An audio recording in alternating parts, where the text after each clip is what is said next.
é uma cidade que carrega histórias de luta, progresso e transformação. Mas como tudo começou?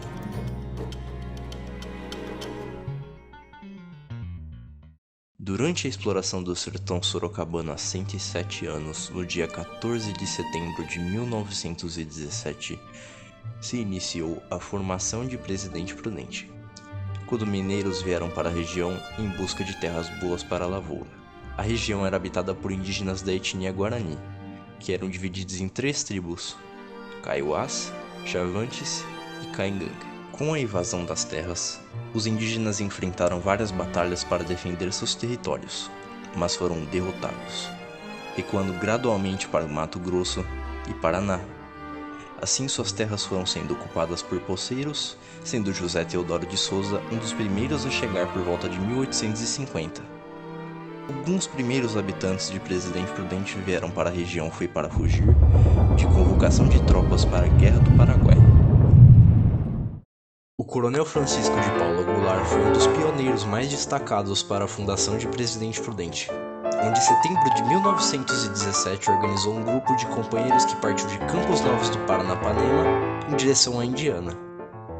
Ele, juntamente com seus companheiros, viajou de trem até a Estação Memória, a atual Regente Feijó.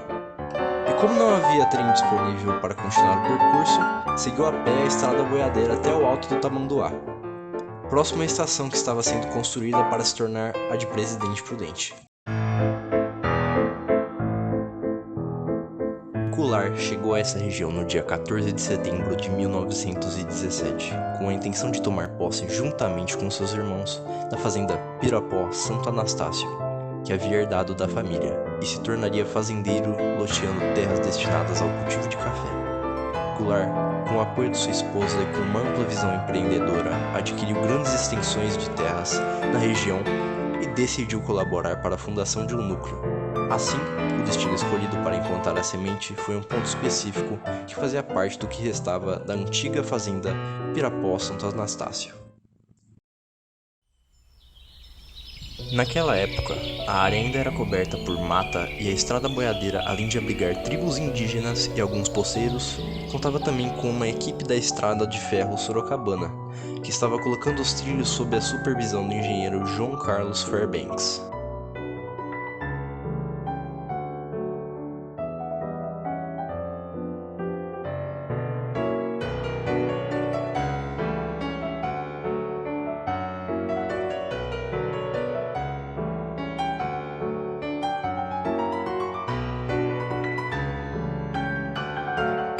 Goulart solicitou a Fairbanks que demarcasse uma avenida em frente à estação que hoje é conhecida como Avenida Washington Luiz. Essa demarcação deu origem a uma vila que se tornou um centro de abastecimento para os colonos, que chegavam e se estabeleciam nos lotes vendidos por Goulart, formando assim a Vila Goulart. Fairbanks também fez parte da construção de um rancho na margem do Córrego do Veado, que sugeriu a melhor área para a construção desse núcleo e fixou 2 piquetes a alguns metros de distância do local onde iria ser construída a futura estação de trens e da linha férrea. O rancho foi um grande símbolo para a fundação do município de Presidente Prudente, que inicialmente recebeu o nome de Veado e futuramente se juntou à Vila Goulart. Em 1919, com a chegada do trem, chegou à Vila Goulart o coronel José Soares Marcondes.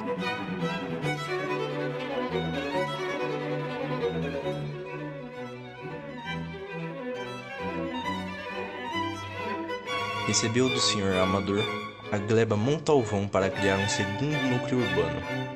A Companhia Marcondes de Colonização, Indústria e Comércio, que visava comprar grandes extensões de terras, muitas vezes ainda inexploradas, e depois revendê-los em lotes menores para colonos, agricultores e investidores, estabeleceu a Vila Marcondes, com o intuito de abastecer a região, criar escolas e trazer médicos para os novos moradores. A ferrovia sorocabana atualmente está inativa e sem tráfego, apesar de estar sob a responsabilidade da concessionária Rumo. Durante o século XIX, o aumento da produção agrícola no oeste do estado de São Paulo estimulou os investimentos em construção de ferrovias. Com isso, os empreendedores locais, liderados pelo húngaro Luiz Mateus Mailaski, se organizaram para a construção de uma estrada de ferro para transportar a produção agrícola local.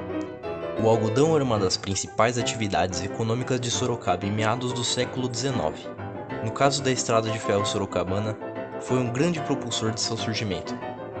Já a expansão da estrada de ferro sorocabana para o oeste paulista se deu sobretudo pelo café, nas primeiras décadas do século XX. O café se tornou o principal produto transportado pela ferrovia sorocabana, devido ao seu avanço rumo ao oeste paulista. A primeira expansão da ferrovia se deu para Botucatu, em 1889, e a segunda em direção a outras cidades, como Presidente Prudente, nas primeiras décadas do século XX. A ferrovia sorocabana teve papel fundamental para a região, destacando sua contribuição no processo de urbanização e no desenvolvimento econômico. A cidade cresceu ao redor do eixo ferroviário, marcando a fisionomia e desenho das cidades por onde ela passa. Cidades pioneiras que se desenvolveram ao redor do eixo ferroviário tinham como características o vertiginoso crescimento populacional. Surgiram armazéns, postos telegráficos, oficinas, escritórios e outras atividades correlatas trazidas pelas companhias ferroviárias, contribuindo para o desenvolvimento da região de Alta Sorocaba. Além disso, a ferrovia teve um papel fundamental no transporte de passageiros e no tráfego de cargas, além de permitir acesso entre os municípios da região. A ferrovia tornou-se peça vital de articulação dentro do estado de São Paulo e também em direção a outros estados do território nacional. Porém, na década de 1950, a ferrovia sorocabana já não correspondia à necessidade por transportes rápidos. As viagens de trem eram longas. O transporte ferroviário de passageiros começa a apresentar os primeiros sinais de sua decadência, causada pela grande parte da concorrência de transporte rodoviário que ganha força com a inauguração de novas estradas, como a rodovia Raposo Tavares, mas também pela queda no crescimento populacional da região da Alta Sorocabana a partir dos anos 1970. Nesse contexto, no final da década de 1950 e início dos anos 1960, as ferrovias passaram a ser administradas pelo governo estadual, passando a integrar a FEPASA. Presidente Prudente foi marcada pela divisão que a estação ferroviária fazia entre a fazenda e a cidade, que hoje é a Avenida Washington Luiz. Essa divisão foi marcada pela distribuição da futura vila. O Coronel Goulart colonizava a área localizada à esquerda da estrada de ferro sorocabana. No sentido de São Paulo, o Coronel Marcondes colonizava a área à direita desta estrada. Os dois coronéis foram responsáveis pelo desenvolvimento e pelo crescimento de Presidente Prudente. Ao longo da ferrovia multiplicaram-se os núcleos urbanos. A fase do café foi muito próspera para Presidente Prudente, pois pôde-se desfrutar de um crescimento econômico acentuado. Ou seja, a economia cafeeira paulista apresentou uma estrutura com grandes propriedades de terras que levaram à expansão populacional. A necessidade de grande quantidade de mão de obra fez com que Prudente acabasse sendo povoada, produzindo assim o chamado Ouro Verde, símbolo de riqueza e poder regional. Bom dia, pessoal do Presb, me chamo Pedro César, estou aqui com a Maria Borborema. Me conta um pouquinho sobre a história desse museu. Por que ele se tornou esse museu? Então, ele se tornou um museu em 1978. Até então, esse prédio não era um museu, ele não foi construído para ser um museu. Ele foi construído para ser um matadouro, em 1929, ele é da década de 29, pelo fundador da cidade, que era o Francisco de Paula Goulart. Por quê? A população reivindicou um local para matar os bois, né? Por quê? Pela falta de higiene. Porque as pessoas matavam os animais, principalmente os bois, dentro do mato, carregavam em carroça. Então a falta de higiene era muito grande. Então, como o Francisco de Paula Goulart era o presidente da Câmara da época, então foi reivindicado para ele um lugar para matar os bois. Aí foi construído esse prédio. Mas a falta de higiene continuou a mesma. Por quê? Construíram um matadouro, mas não tinha piso. Era chão batido. Então os bois eram batidos na terra, os animais vinham lá de Epitácio em comitivas, né? Um pouco chegava aqui, era um sítio, aí ficava aqui, o que ia ser os bois que iam ser abatidos aqui no matadouro. O restante seguia em comitiva pela estrada boiadeira, que é o Parque do Povo, até Indiana, onde pegava o trem de carga para outras localidades. E a população da época vinha comprar carne aqui no matadouro uma vez por mês. Aí, com a chegada dos frigoríficos, dos açougues, dos mercados, o matadouro ficou desativado, ficou abandonado. E o museu era uma casinha lá em cima, no centro, ali na Siqueira Campos, né, uma casinha de madeira. Aí, conforme a população foi doando as coisas lá para o museu, ficou pequeno. Aí a população reivindicou, dos vereadores da época, os governantes da época, um local maior para construir o museu, para, né, colocar as peças. Aí, como o matadouro estava abandonado, aí reivindicaram para o prefeito Walter Leme Soares da época, aí abriu o matadouro, aí abriu o museu aqui em 1978. Então o museu, ele é museu aqui desde 1978. Começou primeiro com a fundação, né? Fundação municipal. Aí, passado um tempo, o coordenador daqui da época aposentou. Aí virou, quem assumiu foi a Prefeitura Municipal de Presidente Prudente até a década de hoje. A cidade já teve outros nomes. Você consegue me falar quais foram os outros nomes da cidade antes de se tornar Presidente Prudente? Claro, com certeza. Então, antes de ser Presidente Prudente, nós tivemos 4 nomes. Inclusive, 2 foram muito engraçados. O primeiro foi Alto do Tamanduá, né? Porque era só mato aqui, muitas árvores, mato. Então, quando o primeiro fundador chegou aqui no dia 14 de setembro de 1917, há 107 anos atrás, ele veio tomar posse das terras aqui que o pai dele deixou para ele, que é o Francisco, que é o Manuel Goulart. Ele chegou aqui e, juntamente com ele, estava chegando a linha do trem, estava construindo a estação ferroviária. Aí, com a inauguração da estação ferroviária, chamou o presidente do Brasil para vir na inauguração, mas ele não pôde vir. Aí veio o filho dele, o filho do presidente. Aí, quando ele chegou aqui, os políticos perguntaram se ele queria colocar o nome da estação, o nome do pai dele. Aí ele falou que sim. Por quê? Porque o Francisco de Paula Goulart, né, ele chegou aqui no Alto do Tamanduá e ele começou a cortar os terrenos.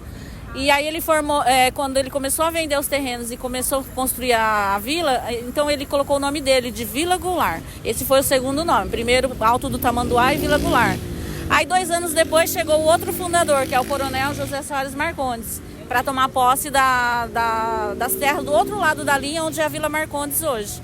Aí começou aquela briga entre os dois. Aí mudou o nome de Vila Goulart para Patrimônio do Veado. Porque aqui embaixo tem o córrego do veado, que tinha muitos animais. Veado, anta, macaco perego. Aí não gostaram desse nome e passou para Patrimônio da Anta. Também por conta dos animais que tinha aqui no córrego. Aí, com a inauguração da estação ferroviária, o filho do presidente perguntou se ele poderia dar o nome do pai dele, que era o presidente do Brasil. Aí os políticos aceitaram, aí ele colocou o nome da estação ferroviária de Presidente Prudente de Moraes. Até hoje tem esse nome. Por quê? Porque foi o nosso primeiro presidente do Brasil eleito pelo nome, pelo voto, Presidente Prudente de Moraes. Aí 2 anos depois, quando o governador Washington Luiz veio visitar o patrimônio da Anta em 1923, ele estava descendo do trem, aí umas comadres que estavam ali na calçada falou: olha a anta vindo da capital, olha a anta indo para a capital. Ele não gostou, então ele fez um decreto em 1923, passando o patrimônio da anta para município de Presidente Prudente, que era o nome do presidente do Brasil.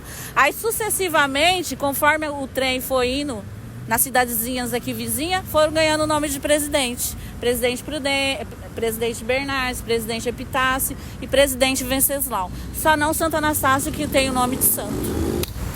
Voltando com as perguntas. Existem vários tipos de museu. Museu do Ipiranga, vários tipos. De história, de automóvel, de um monte de tipo. Do que é o Museu de Presidente Prudente? Que tipo que ele é?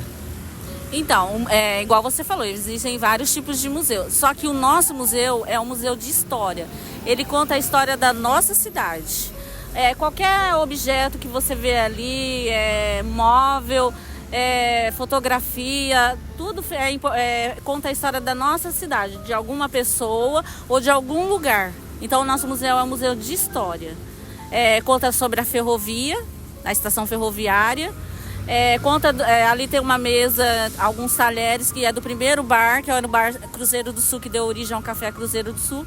Esse prédio ainda existe ali no calçadão, é a B1 hoje, é onde os políticos faziam os conchavos políticos, né? Onde as pessoas namoravam, iam lá para conversar.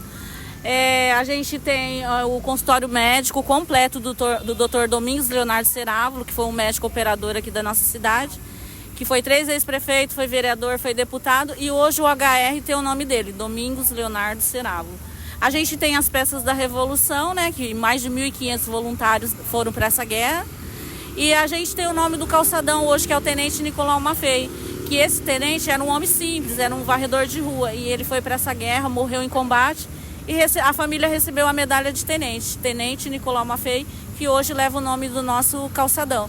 Então, qualquer coisa, qualquer objeto que você vê ali vai contar a história de alguém ou de algum lugar. Então, o nosso museu é um museu de história. Ele se chama Prefeito Antônio Sandoval Neto, que foi um prefeito muito importante também para a nossa cidade. E a história do nosso museu é esse. É um museu de história. Tá certo, muito obrigada. Com a abertura da cidade, quando os coronéis chegaram para vender as famosas fazendas, o coronel Francisco de Paula Goulart fez propaganda dessas fazendas em São Paulo. Nessa época, estava acontecendo o começo do declínio da superprodução do café. Assim, muitos migrantes internos e imigrantes se interessaram em ir para a nova cidade, pois em Prudente havia terras férteis. Muitas etnias vieram para a cidade, como árabes, franceses, europeus, romenos, africanos e principalmente os japoneses.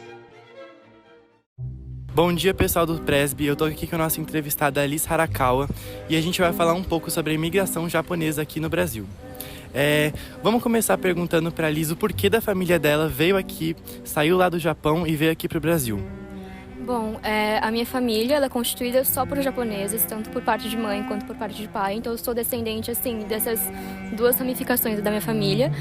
E foram por motivos diferentes. As minhas avós, tanto materna quanto paterna, elas vieram antes dos meus avós, por questões assim, depois da abolição da escravatura, teve aquela coisa de que estavam procurando, né, imigrantes para substituir essa mão de obra escrava aqui no Brasil. E a família delas reconheceu essa oportunidade quando elas estavam indo no Japão e elas acabaram vindo para cá. Agora a questão dos meus avós, também materno e paterno, eles vieram aqui por causa da Segunda Guerra Mundial. Aliás, o meu avô materno, que é o que eu tenho mais contato realmente com a história, eu sei que ele chegou aqui no Brasil, refugiado, com 14 anos de idade, então ele era assim extremamente novo e ele não tinha idade para conseguir embarcar na embarcação de imigração, né, porque ele era menor de idade. Então o que ele fez? Ele teve a brilhante ideia de pegar o documento do irmão mais velho dele e vir aqui pro Brasil com o nome do irmão dele, mas acabou vindo aqui, se estabelecendo aqui, construindo família aqui e se adaptando por aqui em Presidente Prudente. Muito obrigado, Liz. Prosseguindo aqui com nossas perguntas, agora eu quero saber o motivo da sua família ter vindo aqui para nossa cidade de Presidente Prudente. Bom, quando a minha família ela chegou e se estabilizou aqui, eles vieram majoritariamente assim para a região sudeste do país. E eu acredito que eles tenham visto realmente uma grande oportunidade no estado de São Paulo, porque assim, até então, até na atualidade, né, o estado de São Paulo, ele é conhecido muito por ser bastante industrializado.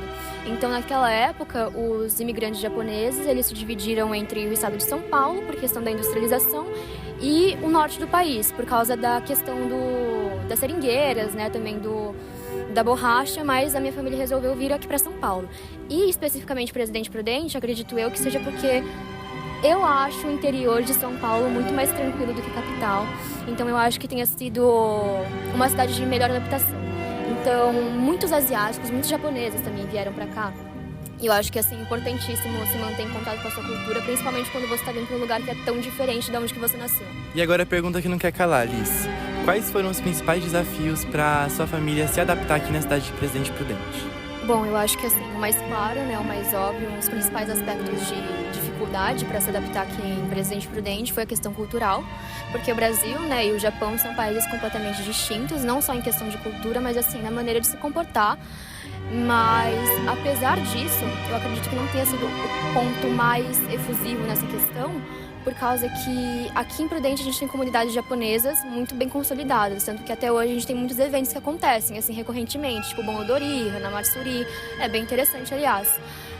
Então eu acho que a questão que foi, assim, realmente mais difícil pra minha família lidar quando chegou aqui foi a questão da comunicação, do idioma, porque são idiomas muito diferentes. Então, assim, os meus avós, eles tiveram que aprender português do zero, e eles preferiram não ensinar o japonês para os meus pais justamente porque são línguas muito diferentes. Então eles não queriam que os meus pais tivessem sotaque quando eles fossem falar o português, porque eles queriam que os meus pais conseguissem se integrar realmente aqui no Brasil.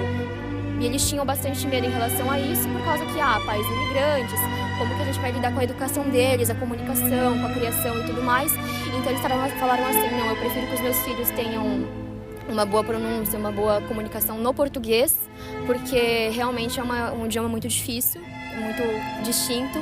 Então eu acho que foi essa questão a mais complexa de quando eles chegaram aqui. Muito obrigado, Liz. E a gente termina a nossa entrevista. A introdução da imigração japonesa em Presidente Prudente teve um impacto profundo na cidade, especialmente no desenvolvimento agrícola e cultural. Os primeiros imigrantes japoneses chegaram em 1920, que deu-se com a marcha da expansão paulista, atraídos por oportunidades na agricultura e pela política de incentivo à colonização no Brasil. Inicialmente, dedicaram-se ao cultivo de arroz, feijão e hortaliças, utilizando técnicas de cultivo que ajudaram a melhorar a produção local e diversificando a economia e a produção rural da região. Introduziram práticas agrícolas inovadoras, contribuindo para o crescimento econômico. A colônia japonesa foi muito forte.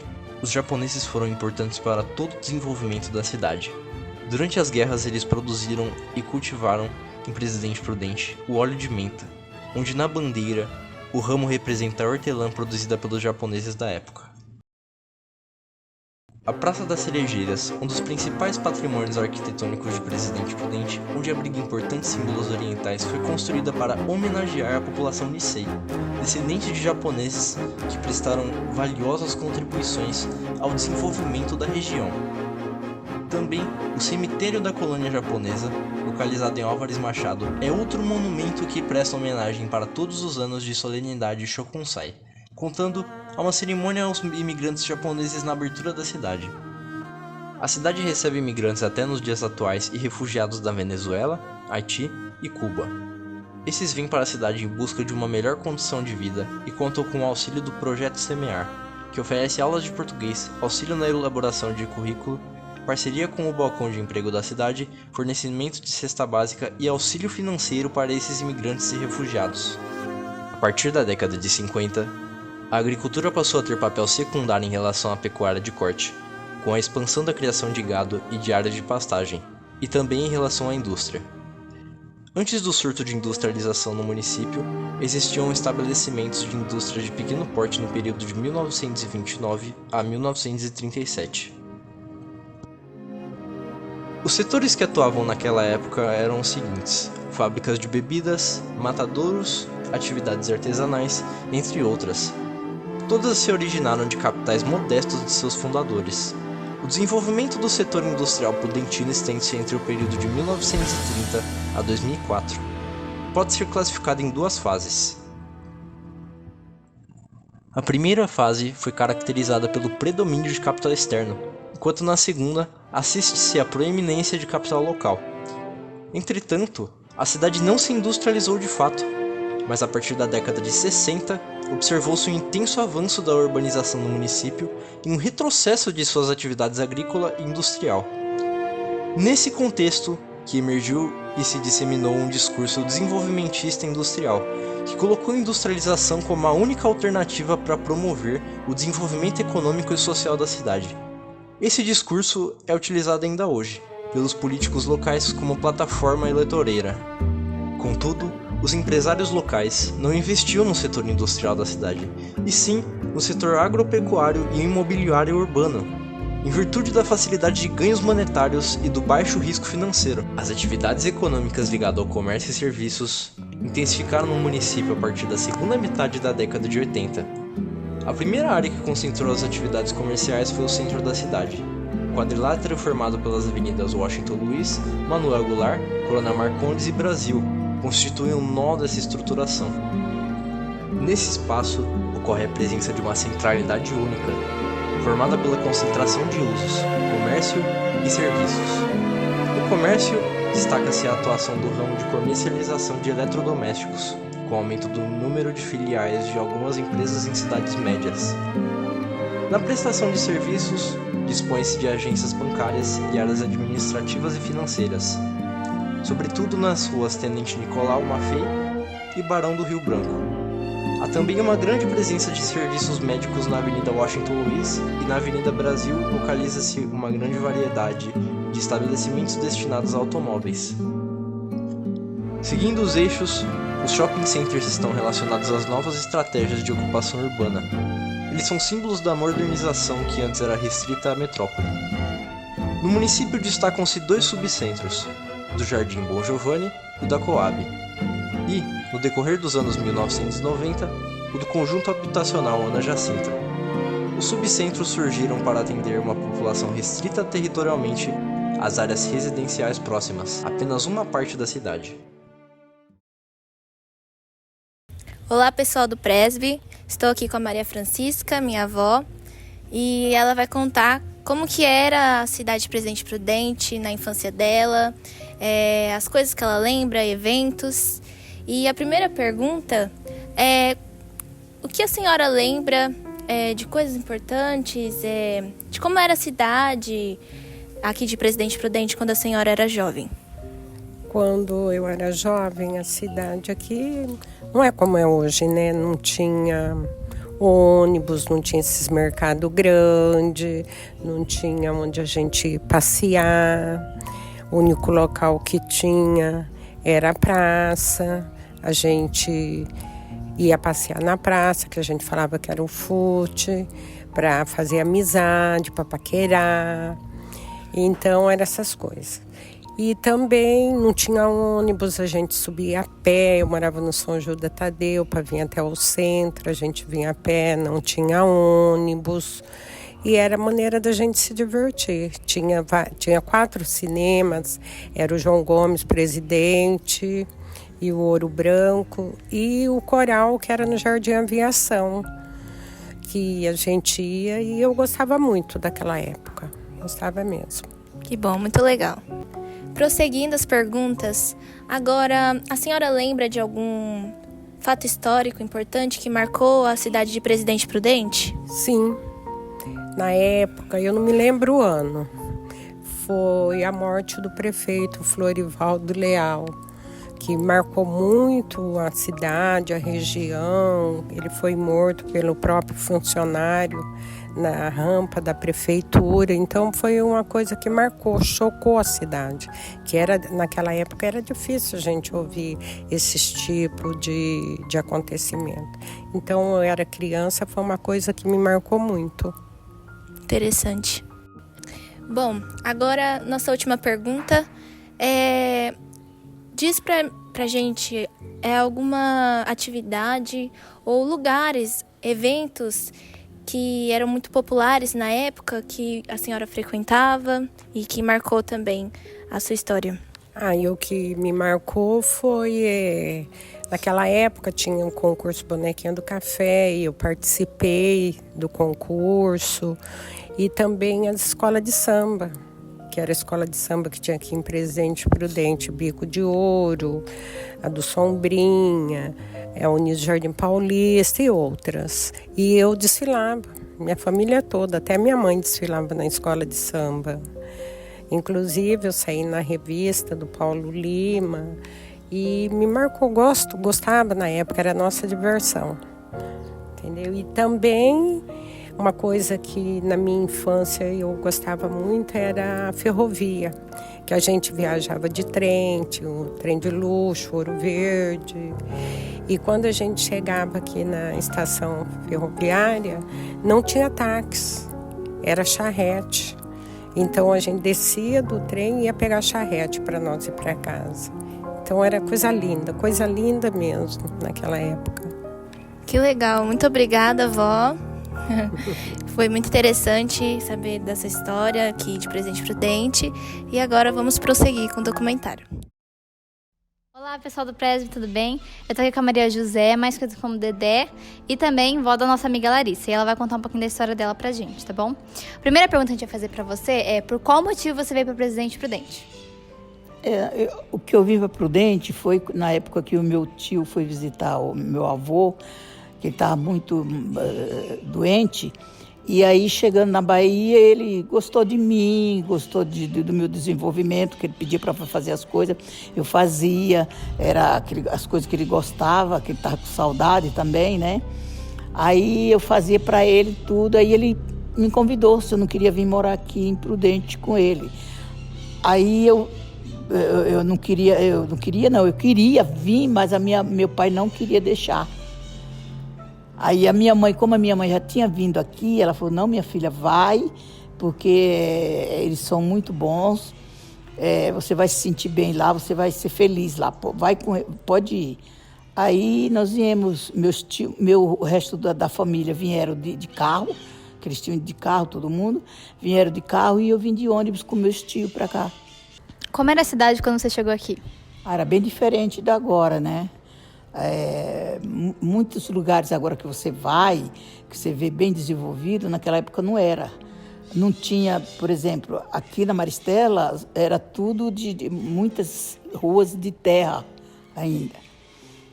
E lá no centro, por exemplo, na 7 de setembro, onde eu morava, era tudo de pedra, esse paralelepípedo. Tá certo? Então, aí depois que eles começaram a pôr asfalto, tudo, sabe? E era isso aí. Hoje é diferente. Hoje ninguém acredita que Prudente só vinha até aqui, por exemplo. Aqui da Maristela. Dali do quintal da vovó para lá já era de terra. Eita, pega. Do quintal da vovó para lá era tudo terra. Pois agora não, agora já está tudo bem desenvolvido, tudo. Começou. E quais eram os lugares mais marcantes da cidade naquela época? Naquela época era só fute. Tinha ali na praça, os rapazes ficavam de um lado e as moças ficavam passeando pelo meio, de mão dada, assim, de mão dada, né? E aí a gente ficava paquerando. Hoje em dia não, hoje em dia as meninas vão pro shopping, vão para barzinho. Naquela época não tinha nada disso, né? E quermesse, que a gente ia muito em quermesse, que tinha todo fim de semana tinha quermesse, nas igrejas, as igrejas faziam essas quermesse, a gente ia. E de vez em quando a gente ia em baile, assim, domingo à tarde, começava às 2h e ia até às 4h, mais ou menos, os bailes que a gente ia. Chegava lá e dançava, se divertia, nossa, era muito bom, muito legal. E qual acontecimento histórico marcante? Marcante foi a Revolução, né? Teve o AI-5, depois teve a morte do Floresvaldo, da época, e eu lembro até do episódio dessa Revolução, que a minha prima fazia magistério, e ela tinha uns amigos, e os amigos delas eram revolucionários. E ela pegou um dia e escondeu, eles estavam lá, e a polícia baixou lá procurando eles, e ela escondeu eles no porão da casa. Aí quando meu tio descobriu, meu tio deu uma surra nela e fez elas mandar eles embora urgente, com medo deles ir lá, né? Aí teve que arrumar roupa para todo mundo, eles saíram vestidos de mulher. Para se esconder por causa deles. E depois eu não sei para onde que eles foram. Mas a polícia não chegou a pegar, não, porque se a polícia pegasse, ou eles mandavam matar, prendia, se era preso. Acho que a maior parte das coisas foi nessa época mesmo. E relacionado à sua família, eles participaram de algum fato histórico? Muito. O meu tio chamava, lá na Bahia, ele foi batizado e chamava lá, todo mundo conhecia ele como Bié, como Gabriel. Ele não gostava do nome de Gabriel. Aí quando ele chegou aqui em Prudente, ele mudou o nome, pôs o nome de Luiz. Então a turma conhecia ele como Luiz Baiano, né? Aí ele tem o Goulart, foi o Goulart que eu falei, o Goulart deu um pedaço de terra para ele, perguntou, ele veio para cá, ele vendia banana na rua. Aí um dia ele encontrou com o Coronel Goulart, aí o Coronel Goulart falou para ele que se ele não queria um pedaço de terra para colonizar na parte rural. Aí ele falou que queria, aí ele deu. Quer dizer, depois, logicamente, ele foi crescendo com o tempo e foi comprando mais terra, até que a terra pega melhor, precisa até o Rio do Peixe, né? Então, ele foi colonizando para lá. E o meu outro tio, que eu morei com ele também, que era irmão, esse meu tio Luiz era mais velho, e o Joaquim Alves dos Santos era o mais novo, que era o caçula, que ele veio para cá também, que foi esse meu tio que trouxe ele, porque a minha avó tinha falecido. E meu avô tinha casado de novo, então a mulher não queria meu tio junto. Aí ele veio para cá, depois ele foi, quando ele tinha acho que 17 anos, ele foi para São Paulo, se alistou e foi para combater na Segunda Guerra Mundial. Que legal. Esse meu tio Joaquim, né? E aí eu morava com ele.